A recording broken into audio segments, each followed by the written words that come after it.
Bueno, ahora vamos a aclarar un poquito para estas medidas de posición, ¿sí? O centralización para datos así, ¿no? Con cuantitativas continuas, donde tenemos que hacer, ¿sí? Intervalitos para cada uno de estos. Entonces recuerden que lo primero que hacemos es el rango es la diferencia entre el mayor y menor, eso nos va a dar, ¿sí? La distancia o la longitud del intervalo, y ese intervalo, desde el menor al mayor, divido en cuántos renglones voy a hacer esto, si va a ser muy exhaustivo, voy a hacer 10 renglones, 1, 2, 3, 1 no, 3, por ejemplo, yo decidí por la cantidad de datos, que eran muy poquitos, eran muchos datos, hacer 3 renglones. Por lo tanto, me dio que la distancia entre un renglón y otro va a ser de 0,06. Y ahí armé cada uno de estos intervalos. Al más bajito le sumé 0,6 y así sucesivamente, poniendo acá corchete y acá paréntesis para que el valor 166 no tenga dudas que estará en el intervalo con corchete, salvo el último renglón.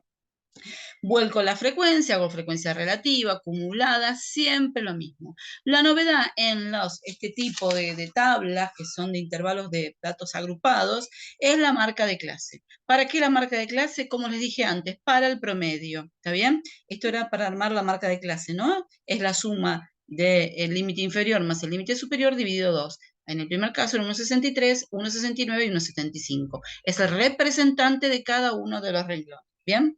Ahora, si yo tengo que hacer el promedio en esto, ¿sí? Yo no puedo usar, ¿qué valor voy a usar? No puedo usar el intervalo. Voy a tomar esta fórmula, que las voy a acercar acá. Es la sumatoria, vamos a ponerlo bien ahí. Acá están los tres estadísticos para datos agrupados. Es la sumatoria de las marcas de clase por la frecuencia sobre el total de datos. Entonces, ¿cómo voy a hacer este caso? Voy a tomar 1,63, o sea, mi media va a ser ahora 1,63 por su frecuencia, por 3, más 1,69 por su frecuencia, que es 2, más 1,75 por su frecuencia, que es 3, todo esto dividido 8.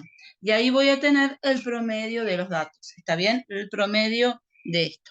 Ahora bien, la mediana, uno dice, bueno, son 8 valores, sería entre el 3 y el 4, ¿no es cierto? Entre el 3 y el 4. Entonces, entre este y este estaría la mediana, ¿está bien? La mediana podría ser que 1,63 o 1,69. Por eso usamos la fórmula de mediana para datos agrupados, que es el límite de la clase, que yo sospecho que está la mediana, en este caso en la clase esta primera de acá, el límite inferior sería 1,66, más la cantidad de datos sobre 2, en este caso 8 sobre 2, menos la frecuencia acumulada del caso anterior, ¿sí? Que puede ser 0 en este caso, sobre la frecuencia de ese medial, de ese renglón medial, que la frecuencia es 3, por esto es la longitud del intervalo, que ya dijimos que era 0,06. Acá obtenemos la mediana. La moda, ¿cómo la obtenemos? Bueno, acá aparece bimodal, ¿sí? Parece que fuera este de acá, el de 3, 1,63 o 1,75, ¿bien?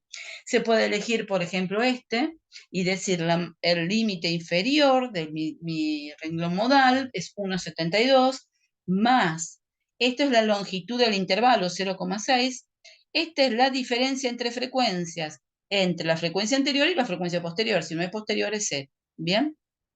Así que estas tres fórmulas son para casos de grupos de así de datos agrupados, no sirve para las discretas. Las discretas es mucho más fácil. Así que tengan en cuenta, ¿sí? Que o usamos esta fórmula y si no tenemos la fórmula, tenemos que tener buen ojo y ver dónde están las mayores frecuencias, dónde están la mitad de los datos y dónde están las mayores frecuencias. Así que mucha atención con datos agrupados. Es un poquito más complejo el trabajo.